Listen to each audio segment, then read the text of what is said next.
ಹೆಬ್ಬಳಲು Shri Chakramata YouTube channel ವೀಕ್ಷಕರಿಗೆ ನನ್ನ ಹೃತ್ಪೂರ್ವಕ ನಮಸ್ಕಾರಗಳು. ಸುಭಾಷಿತ: ಹಸಿದವರಿಗೆ ನೀಡಿದ ಅನ್ನ, ಬಯಸಿದವರಿಗೆ ನೀಡಿದ ದಾನ, ಅವಶ್ಯಕತೆ ಇದ್ದವರಿಗೆ ಮಾಡಿದ ಸಹಾಯ ಇವು ಸಾವಿನ ನಂತರವೂ ನಿಮ್ಮನ್ನು ಬದುಕಿಸಬಲ್ಲ ಸಂಜೀವಿನಿಯಾಗಿದೆ.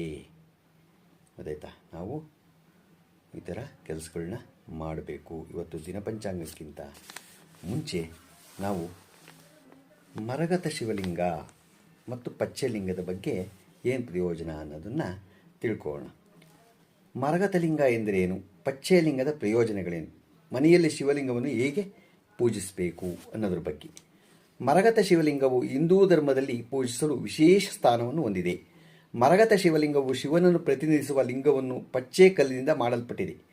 ಮರಗತ ಲಿಂಗವನ್ನು ಪಚ್ಚೆ ಲಿಂಗ ಎಂದು ಕರೆಯಲಾಗುತ್ತದೆ. ಇದನ್ನು ಅತ್ಯಂತ ಶುಭವೆಂದು ಪರಿಗಣಿಸಲಾಗುತ್ತದೆ. ಈ ಲಿಂಗವನ್ನು ನಿಯಮಿತವಾಗಿ ಪೂಜಿಸುವುದರಿಂದ ವಿಶೇಷವಾಗಿ ಶಾಂತಿ ಮತ್ತು ಸಮೃದ್ಧಿಯನ್ನು ಬಯಸುವವರಿಗೆ ಜೀವನದ ಎಲ್ಲ ಅಂಶಗಳಲ್ಲಿಯೂ ಪ್ರಯೋಜನ ಪಡೆಯಬಹುದು. ಮರಗತ ಶಿವಲಿಂಗ ಎಂದರೇನು? ಮರಗತ ಲಿಂಗವು ಅಮೂಲ್ಯವಾದ ಪಚ್ಚೆ ಕಲ್ಲಿನಿಂದ ಮಾಡಿದ ಹಸಿರು ಶಿವಲಿಂಗವಾಗಿದೆ. ಇದು ಗುಣಪಡಿಸುವ ಗುಣಗಳಿಗೆ ಹೆಸರುವಾಸಿಯಾಗಿದೆ ಮತ್ತು ದೈವೀ ಶಕ್ತಿಯೊಂದಿಗೆ ಸಂಬಂಧ ಹೊಂದಿದೆ. ಪ್ರಾಚೀನ ಸಂಸ್ಕೃತಿಯ ಪ್ರಕಾರ ಪಚ್ಚೆಯ ಬಹಳಷ್ಟು ಕಾಸ್ಮಿಕ್ ಕಂಪನಗಳನ್ನು ಹೊಂದಿದೆ. ಇದು ಅದನ್ನು ಕಾಯ್ದಿರಿಸಿದ ಈ ಪವಿತ್ರ ಚಿಹ್ನೆಯ ಆಧ್ಯಾತ್ಮಿಕ ಶಕ್ತಿಯನ್ನು ಹೆಚ್ಚಿಸುತ್ತದೆ. ಪಚ್ಚೆಲಿಂಗದ ಪ್ರಯೋಜನ ಏನು? ದೈವಿಕ ಆಶೀರ್ವಾದಗಳನ್ನು ಆಕರ್ಷಿಸುತ್ತದೆ. ಮರಗತ ಲಿಂಗದ ಪ್ರತಿಮೆಯನ್ನು ಪೂಜಿಸುವುದರಿಂದ ಆಧ್ಯಾತ್ಮಿಕ ಬೆಳವಣಿಗೆ, ಶಾಂತಿ ಮತ್ತು ದೈವಿಕ ರಕ್ಷಣೆ ಸಿಗುತ್ತದೆ ಎಂದು ನಂಬಲಾಗಿದೆ. ಲಿಂಗಕ್ಕೆ ನಿಯಮಿತವಾಗಿ ಪ್ರಾರ್ಥನೆ ಮತ್ತು ಆಚರಣೆಗಳನ್ನು ಸಲ್ಲಿಸುವ ಭಕ್ತರ ನಕಾರಾತ್ಮಕ ಶಕ್ತಿಗಳು ಮತ್ತು ಆಡಳಿತಗಳನ್ನು ತೆಗೆದುಹಾಕುವುದನ್ನು ಹೊಂದಬಹುದು. ನಾವು ಆರೋಗ್ಯನ ಗುಣಪಡಿಸುತ್ತೆ. ಪಚ್ಚೆ ಕಲ್ಲು ಅದರ ಗುಣಪಡಿಸುವ ಗುಣಗಳಿವೆ. ಹೆಸರುವಾಸಿಯಾಗಿದೆ ಆರೋಗ್ಯಕ್ಕೆ. ಇದು ಮನಸ್ಸು ಮತ್ತು ದೇಹದ ಮೇಲೆ ಚಿಕಿತ್ಸಕ ಪರಿಣಾಮಗಳನ್ನು ಬೀರುತ್ತದೆ ಮತ್ತು ಒಟ್ಟಾರೆ ಆರೋಗ್ಯ ಮತ್ತು ಸಮೃದ್ಧಿಯನ್ನು ಉತ್ತೇಜನ ಕೊಡುತ್ತೆ ಎಂದು ಭಾವಿಸಲಾಗಿದೆ. ಇದು ಒತ್ತಡವನ್ನು ಕಡಿಮೆ ಮಾಡಲು ಮತ್ತು ಭಾವನಾತ್ಮಕ ಸಮತೋಲನವನ್ನು ತರಲು ಸಹಾಯವಾಗಿದೆ. ಆಧ್ಯಾತ್ಮಿಕ ಅರಿವನ್ನು ಹೆಚ್ಚಿಗೆ ಮಾಡುತ್ತೆ. ಮರಗತ ಲಿಂಗವನ್ನು ಪೂಜಿಸುವುದರಿಂದ ಆಧ್ಯಾತ್ಮಿಕ ಪ್ರಜ್ಞೆ ವೃದ್ಧಿಯಾಗುತ್ತದೆ ಮತ್ತು ಜನರು ತಮ್ಮ ಅಂತರಂಗ ಮತ್ತು ದೈವಿಕತೆಯೊಂದಿಗೆ ಹೆಚ್ಚು ಆಳವಾಗಿ ಸಂಪರ್ಕ ಸಾಧಿಸಲು ಸಹಾಯ ಮಾಡುತ್ತೆ.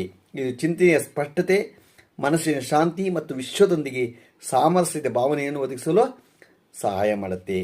ಸಮೃದ್ಧಿ ಮತ್ತು ಯಶಸ್ಸನ್ನು ತರುತ್ತೆ.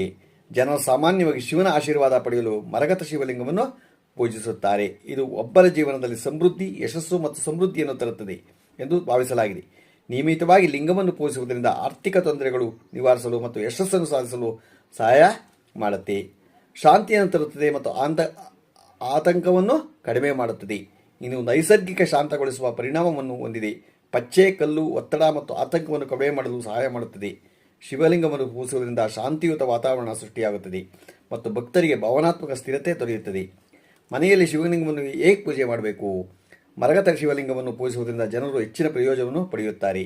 ಭಕ್ತರು ಪ್ರತಿದಿನ ಮರಗತ ಲಿಂಗಕ್ಕೆ ವಿಧ ವಿಧವಾದ ಅಭಿಷೇಕ ಸೇವೆಯನ್ನು ಮಾಡಬಹುದು.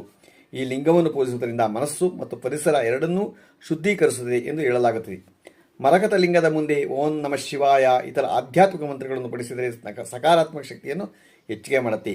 ಈ ದೈವಿಕ ಶಿಲೆ ಮತ್ತು ಅಥವಾ ಕೆಲಸದ ಸ್ಥಳದಲ್ಲಿರುವುದು ಒಬ್ಬರ ಜೀವನಕ್ಕೆ ಆಧ್ಯಾತ್ಮಿಕ ಆಸ್ತಿ ಎಂದು ಪರಿಗಣಿಸಲಾಗುತ್ತದೆ. ಇದು ಬೆಳವಣಿಗೆ, ಪ್ರೀತಿ ಮತ್ತು ಸುತ್ತಮುತ್ತಲಿನ ಆಳವಾದ ಪ್ರಜ್ಞೆಯನ್ನು ಪ್ರೋತ್ಸಾಹ ಮಾಡುತ್ತೆ. ಮತ್ತು ಆ ಶಿವಲಿಂಗದ ಮುಂದೆ ಓಂ ನಮಃ ಶಿವಾಯ, ಓಂ ನಮಃ ಶಿವಾಯ ಅಂತ ಹೇಳ್ಕೊಂಡು ತ್ರ್ಯಂಬಕಂ ಯಜಾಮಹೇ ಸುಗಂಧಿಂ ಪುಷ್ಟಿವರ್ಧನಂ ಉರ್ವಾರಿಕಮಿವ ಬಂಧನಾನ್ ಮೃತ್ಯೋರ್ಮುಕ್ಷೀಯಮಾಮೃತಾತು ಅಂತ ದಿನ ಒಂದು 10 ದಿನಾರು ನೀವು ಹೇಳ್ಕೊಳ್ಳಿ, ನಿಮಗೆ ಒಳ್ಳೆಯದಾಗತ್ತೆ. ಗೊತ್ತಾಯ್ತಾ? ಇವತ್ತು ನಾವು ಪಚ್ಚೆ ಲಿಂಗ ಮತ್ತು ಮರಗತ ಲಿಂಗದ ಬಗ್ಗೆ ತಿಳ್ಕೊಂಡು ಈಗ ದಿನಪಂಚಾಂಗವನ್ನು ತಿಳ್ಕೊಳ್ಳೋಣ. ದಿನಾಂಕ 27/3/2025 ಗುರುವಾರ, ಶ್ರೀ ಕ್ರೋಧಿನಾಮ ಸಂವತ್ಸರ, ಪಾಲ್ಗುಣ ಮಾಸ, ಶಿಶಿರ ಋತು, ಕೃಷ್ಣಪಕ್ಷ, ತಿಥಿ ತ್ರಯೋದಶಿ ರಾತ್ರಿ 8:51, ನಕ್ಷತ್ರ ಶತಭಿಷ ರಾತ್ರಿ 10:43, ಮಳೆ ಉತ್ತರಾಭಾದ್ರ 3ನೇ ಪಾದ, ರಾಹುಕಾಲ 2 ಗಂಟೆಯಿಂದ 3:31 ತನಕ ಇದೆ. ಗುಳಿಕ ಕಾಲ 9:26ರಿಂದ 10:57 ತನಕ ಇದೆ. ಯಮಗಂಟ ಕಾಲ 6:23ರಿಂದ 7:55 ತನಕ ಇದೆ. ಇವತ್ತು ಯಾರು ಹುಟ್ಟುಹಬ್ಬ ಆಚರಿಸ್ಕೊತಿದ್ರು, ಮದುವೆಯಾದ ದಂಪತಿಗಳು ವಾರ್ಷಿಕೋತ್ಸವ ಆಚರಿಸ್ಕೊಂತವ್ರಿಗೆ ನಮ್ಮ ಹೆಬ್ಬಳಲು ಶ್ರೀ ಚಕ್ರಮಾತಾ ಯೂಟ್ಯೂಬ್ ಚಾನಲ್ ಕಡೆಯಿಂದ ಶುಭ ಕಾಮನೆಗಳನ್ನು ತಿಳಿಸ್ತೀವಿ. ದೇವರು ಅವರಿಗೆ ಆಯುಸ್ಸು, ಆರೋಗ್ಯ, ಐಶ್ವರ್ಯ ಎಲ್ಲ ಕೊಟ್ಟು ಕಾಪಾಡಲಿ ಅಂತ ನಾನು ಕೇಳ್ಕೊತೀನಿ. ನಮ್ಮ ಹೆಬ್ಬಳಲು ಶ್ರೀ ಚಕ್ರಮಾತಾ ಯೂಟ್ಯೂಬ್ ಚಾನಲ್ ಯಾರು ಸಬ್ಸ್ಕ್ರೈಬ್ ಆಗಿಲ್ಲ ದಯಮಾಡಿ ಸಬ್ಸ್ಕ್ರೈಬ್ ಆಗಿ, ಲೈಕ್ ಕೊಡಿ. ಇದು ನಿಮ್ಮದೇ ಚಾನಲ್ ಆಗಿದ್ದರಿಂದ ನಮ್ಮ ಲಿಂಕನ್ನು ಬೇರೆ ಫಾರ್ವರ್ಡ್ ಮಾಡಿ. ನಮಸ್ಕಾರಗಳು, ನಮಸ್ಕಾರಗಳು, ನಮಸ್ಕಾರಗಳು.